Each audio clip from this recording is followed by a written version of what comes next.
Hi everyone, my name is Carrie Matthews and my topic is mental health in rural Idaho, which is where I currently live. An introduction: mental health is one of the foundational goals for Idaho and also for the Healthy People 2030 program. So both at the national and the state level, mental health is being looked at as a critical need for the population.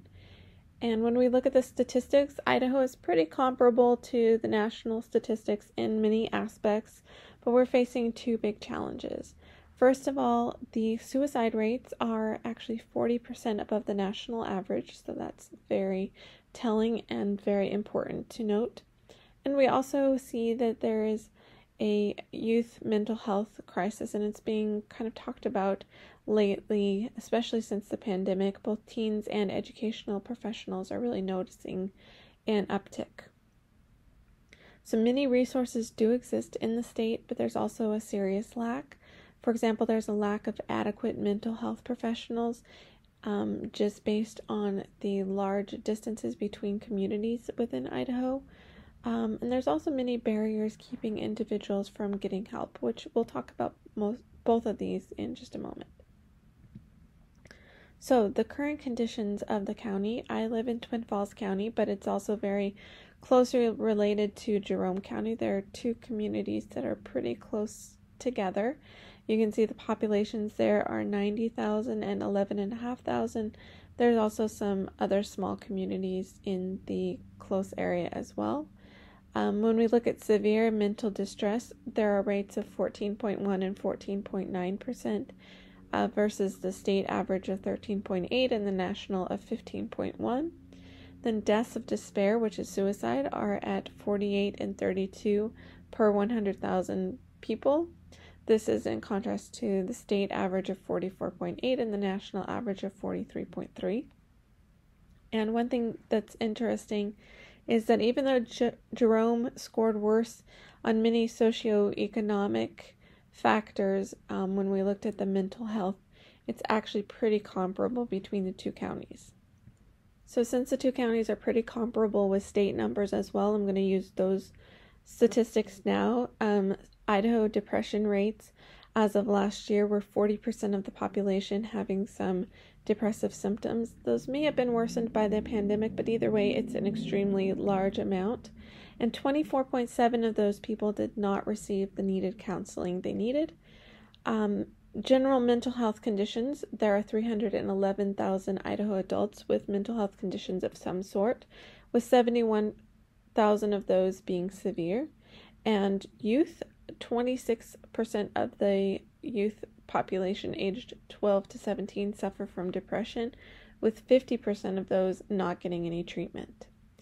Of the 93,000 Idaho adults who did not receive treatment, 45.2% cited that it was due to financial barriers, which is interesting when you think about 1.2 million Idaho residents live in communities without enough mental health professionals. So if you know anything about how Idaho population is spread out, it's pretty sparse. There's a few metro areas, but generally towns are few and far between, with a lot of small communities. And one thing that these papers and studies noted was that Idahoans are more likely to fall into like an out-of-network situation with their insurance companies because of the rural nature of the state. So again, this plays on that financial aspect.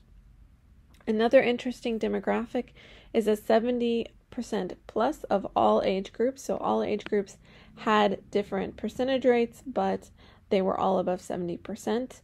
70% of all ages receiving mental help are outside of the workforce, whether unemployed or for some reason they're not in the workforce.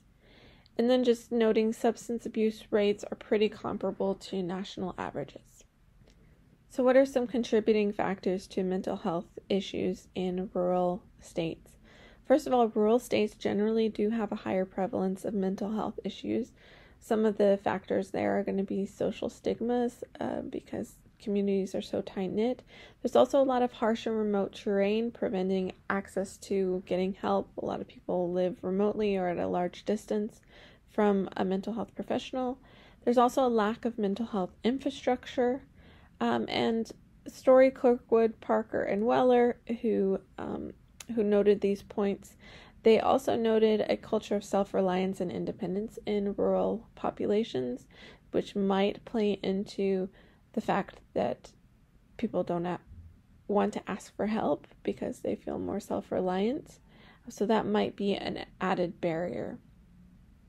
Interestingly, though, Goodwin and Taha had some research that showed that there were actually better mental health outcomes in rural communities. This was specifically dealing with people who were raised on farms. However, they did not know which state the people lived in.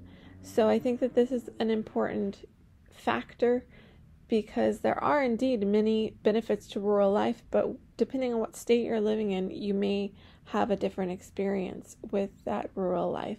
And there are different definitions of how extreme is your remoteness. So I think it's really important to have a balanced view and to look at the many factors and the real causes for any disparities. Specifically in Idaho, which is what we're talking about today, there are undisputed lacks in the infrastructure and in mental health education. So what are some of the community-wide impacts? First of all, with the youth, there may be school difficulties, so you'll have struggling grades, distraction. There are double the dropout rates with youth who are depressed. And these things are being noticed by both teens and educational professionals in Idaho, and they're starting to work to mitigate that. So self-harm is also a result of mental health issues, as well as alcohol abuse, which is also interestingly linked to loneliness, and some studies have shown that there may be additional loneliness if you're living in a rural setting and don't have a really robust social network. Interestingly, also is related to the juvenile justice system that 70% of juvenile detainees have a mental health condition of some sort. So the community impacts on adults. First of all, you have a profound emotional anxiety and stress response due to stigma. This can be because of the close-knit community style, how news travels fast and pretty soon your neighbors know and then the whole community knows. And people in the studies by Kramers and by Robinson et al., they were kind of focus group studies, and the respondents reported feeling watched and judged. They reported being called lazy if they weren't able to work, so that made them hesitant to even share their struggles and to ask for help. There was also a severe lack of mental health professionals and a difficulty because of the great distance to get there, as well as financial struggles in relation to that.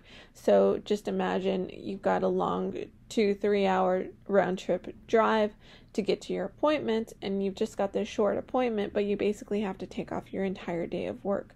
So that's going to cause issues at work in more than one way, as well as severe financial struggles. And that's what these people were reporting, as well as they were reporting lacks of childcare. And even in some cases, people were reporting that they had asked for help. They had asked to be transferred to a mental health hospital for assistance. And the first responders in many communities are law enforcement. So these individuals actually had law enforcement come to their house, and they put them in handcuffs and took them in the back of a police car. And this just strengthened the stigma and the attitude of, not wanting to ask for help, because essentially you're getting arrested in front of your family and friends and neighbors. So this is actually a very interesting point to note as far as the social impact of having a mental health disorder. Suicide is also a big community impact. It has a big community impact. In 2020, 417 lives were lost to suicide in Idaho, and 69,000 considered suicide. This doesn't seem like a lot when you look at just the rough numbers like this, but when you consider that Idaho's population is just over 1.75 million, it actually is quite a big chunk of the population. And when you think about it, many more lives are touched than just those directly involved. Families, friends, and community-wide. And often in small communities, that might even have a more profound impact because everyone knows everyone. So it's like a big family when you're in a community. And if you lose one member, it has a profound impact on the entire society. So there are some cool resources in Idaho. First of all, there's the Crisis Center of South Central Idaho. They provide 24/7 free counseling, as well as an emergency refuge up to 24 hours. There's also the Twin Falls School District, who has partnered with BPA Health, providing free counseling sessions, up to 5 sessions, to all students within the Twin Falls School District. Also, the Idaho Department of Health and Welfare has been working on educating community members for recognizing risks of suicide, and 25,000 people have been trained so far. They also just opened a new mental hospital in the Boise area for youth and expanded the adult capacity as well. This is really important because Boise is on the western side of the state, and that's where a majority of the population in the state live. However, previous to just last year when this new facility opened, the mental health facility was in Blackfoot, which is over by the Yellowstone area on the completely opposite side of the state, hours away from the main population. So this new hospital is really making help be much more accessible to many youth and teens and adults as well. So Better Today's also did a pilot program in Idaho recently. They were working on mental health literacy with parents, clergy, school employees, and so on. Basically, the premise was to create a safety net around teenagers and youth so that the adults around them could recognize signs and symptoms of mental health disorders or needs for mental help. And this program had really good results. And they found that the adults were much more able to effectively help those youth.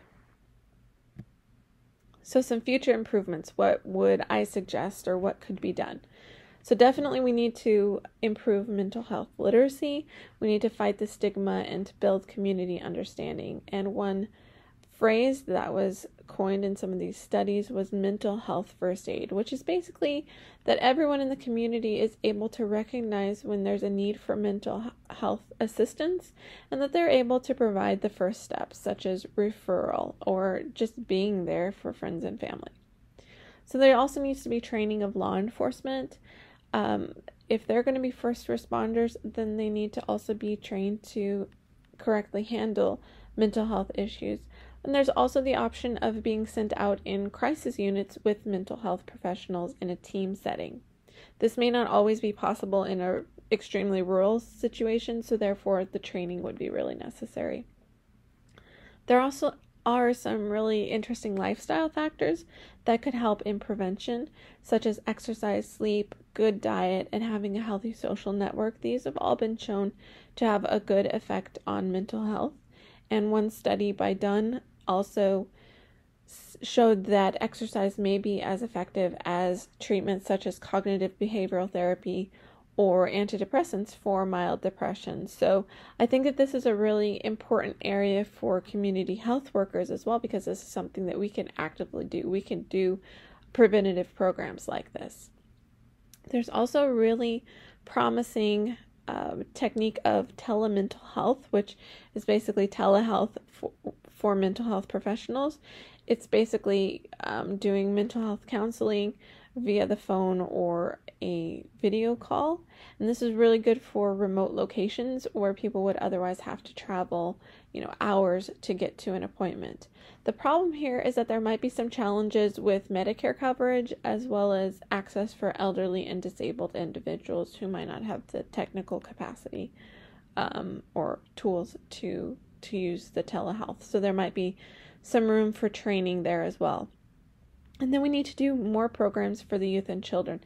I think that this is really a wide field of opportunity for us as community health workers. This, along with the lifestyle factors especially, those are things that we can directly put into practice now to really improve the mental health of our rural communities. And in conclusion, rural communities pose a variety of challenges for mental and community health professionals, and we especially need to work with mental health literacy as well as infrastructure to provide the help to those who need it. There are several promising possibilities, including technology-based counseling and training, as well as increased youth and children's programs. And to summarize again, improvement of mental health will save lives, and it will also have a broad impact on the overall quality of society. So these are my references here, and some more here, and I hope this was helpful and educational. Thank you for listening.